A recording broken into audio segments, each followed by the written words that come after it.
Hello दोस्तों, welcome back to my channel. अगर आपने अभी तक मेरे चैनल को सब्सक्राइब नहीं किया है तो प्लीज जल्दी से मेरे चैनल को सब्सक्राइब कर दें। एपिसोड 14 की शुरुआत में हमें दिखाया जाता है कि जिस दिन यांग येंजी से मिलने के लिए आया था तो इन दोनों को ये बात पता चल गई थी कि इनके साथ कंपनी में जो कुछ हो रहा है वो इन दोनों को फंसाने के लिए किया जा रहा है। इसीलिए यांग ने उस दिन येंजी के साथ कंपनी में आकर जो कुछ भी किया था वो सिर्फ एक ड्रामा था। जब ये बात येन्मू को पता चलती है तो अब ये थोड़ा सा शर्मिंदा हो रही होती क्योंकि इसने यांग को आकर बहुत ज्यादा बातें सुना दी होती है और फिर कहने लगती है कि मुझे तो पहले ही पता था कि तुम दोनों एक दूसरे को धोखा नहीं दे सकते हो। अभी भी येन्मू बहुत शर्मिंदा महसूस कर रही होती है तो ये काम का बहाना करके यहाँ से चली जाती है। कंपनी वापस आकर यांग सोच रहा होता है कि जब इसने येन्मू को येंजी का हाथ पकड़े हुए देखा था तो इसको ये बात बिल्कुल भी अच्छी नहीं लगी थी। आज येंजी जब फेंसिंग खेल रहा होता है तो इसे बार बार येन्मू का ख्याल आ रहा होता है। थोड़ी देर बाद यहाँ पर यांग भी आ जाता है। यांग येंजी से कहता है कि मैंने ये बात सुनी है कि जब दो दोस्त एक साथ काफी अरसा गुजार लेते हैं तो उन्हें एक जैसी चीजें पसंद आती हैं। इस बात पर येंजी मुस्कुरा देता है और फिर ये लोग ये खेल खेलने लगते हैं। सोंगरेन आज जब लुफियन से मिलने के लिए जाती है तो लुफियन एक और लड़की के साथ बैठा होता है। इसे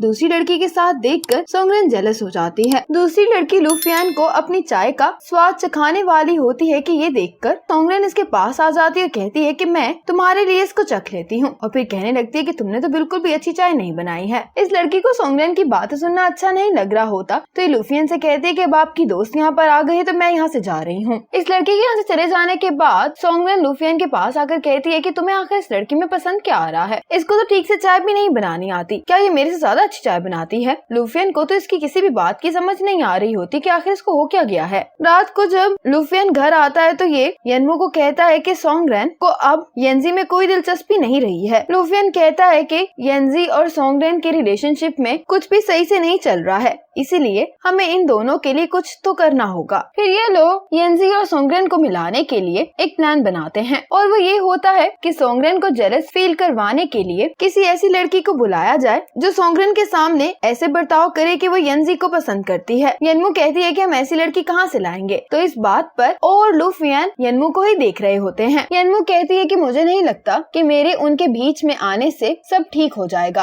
अब येन्मू को मनाने के लिए वो कहने लगता है कि तुम जरूर ये सोच रही होगी कि तुम येंजी को किसी और लड़की के साथ नहीं देख सकती हो। येन्मू कहती कि ऐसी कोई बात नहीं है, मेरा यहाँ पर आने का सिर्फ एक ही मिशन और वो है येंजी का खून लेना। येन्मू ऐसा करना तो नहीं चाह रही होती लेकिन इसे लुफियन और ओ की बात माननी पड़ती है। आज जब सोंगरेन लुफियन के पास आई होती तो लुफियन कहता है कि मेरी एक दोस्त है जिसे येंजी बहुत पसंद है। सोंगरेन कहती है कि वो लड़की जरूर येन्मू होगी। ये येन्मू का नाम सुनकर जेलस हो जाती है और अब सोंगरेन को येन्मू की ही कॉल आ रही होती है। सोंगरेन ने फोन लाउड स्पीकर पर किया होता है तो येन्मू जानबूझकर ये कहती है कि मैं आज येंजी को ये बताने वाली हूँ कि मैं उसको पसंद करती हूँ। ये बात सुनते ही सोंगरेन भी यहाँ से चली जाती है। सोंगरेन येंजी की कंपनी आ जाती है। ओ सोंगरेन का पीछा कर रहा होता है तो ये येन्मू को बताता है कि सोंगरेन अब कंपनी में आ गई है और जैसे ही येन्मू देखती है कि सोंगरेन ऑफिस में आ गई है ये येंजी के पास जाकर खड़ी हो जाती है तो सोंगरेन इसको येंजी से दूर कर देती है और येन्मू से कहती है कि तुम यहाँ से चली जाओ। येन्मू ने तो ये सब कुछ जानबूझकर किया होता है तो ये जल्दी से बाहर आ जाती है। येंजी येन्मू को देख रहा होता तो सोंगरेन कहती है कि तुम अभी भी येन्मू को क्यों देखे जा रहे हो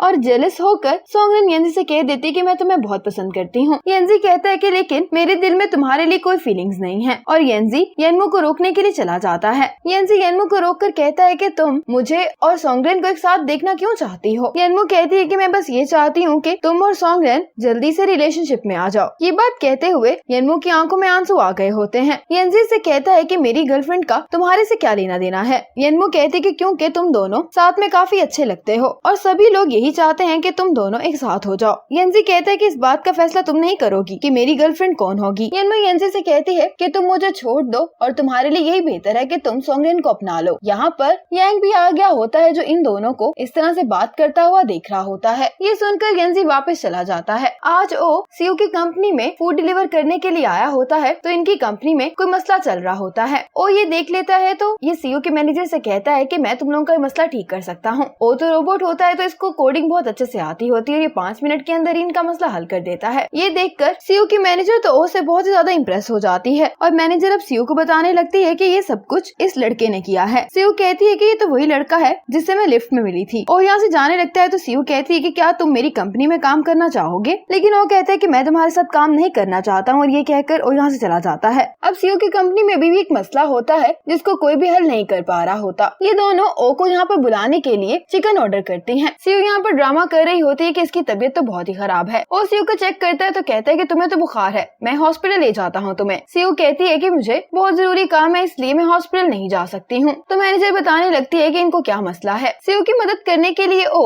ये मसला हल करने के लिए बैठ जाता है। ओ सीयू से कहने लगता है कि अब मसला हल हो गया तो मैं तुम्हें हॉस्पिटल ले जाता हूँ। मैनेजर कहती है कि मैं इसको ले जाऊंगी। सीयू जब उठकर खड़ी होती है तो इसने जो बॉडी हीटर रखा होता है वो नीचे गिर जाता है। इसको ओ देख लेता है और कहता है कि तुमने मेरे से झूठ क्यों बोला। ये बात सीयू को अच्छी नहीं लगती है तो ये नाराज होकर यहाँ से चला जाता है। और जब वापस आता है तो यनमू उसको कहती है कि तुम परेशान क्यों लग रहे हो। ओ कहता है कि सीयू ने मुझसे झूठ बोला है, मुझे एक बात बताओ कि इंसान हमेशा झूठ क्यों बोलते हैं। यनमू कहती है कि उसने झूठ इसलिए बोला होगा क्योंकि वो ये बात जानती थी कि अगर वो सच बोलेगी तो तुम उसकी बात नहीं मानोगे। ओ कहता है कि तुम ठीक कह रही हो, मुझे उसको माफ कर देना चाहिए। सीयू यहाँ पर अपने मैनेजर के साथ आ जाती है, लेकिन सीयू को ये बात समझ में नहीं आ रही होती कि ये ओ से माफी कैसे मांगेगी, क्योंकि पहले तो कभी भी इसने किसी से माफी मांगी ही नहीं होती। इतने में यहाँ पर वो आ जाता है, कहता है कि मैं जानता हूँ कि तुम मुझसे माफी मांगने आई और मैं तुम्हें पहले ही माफ कर चुका हूँ, क्योंकि मैं जानता हूँ कि तुमने किसी को नुकसान पहुँचाने के लिए झूठ नहीं बोला था। लेकिन अगर तुम चाहती हो कि मैं तुम्हारी दोबारा मदद करूँ तो आइंदा मुझसे झूठ नहीं बोलना। सीयू कहती है कि अगर ऐसी बात है तो तुम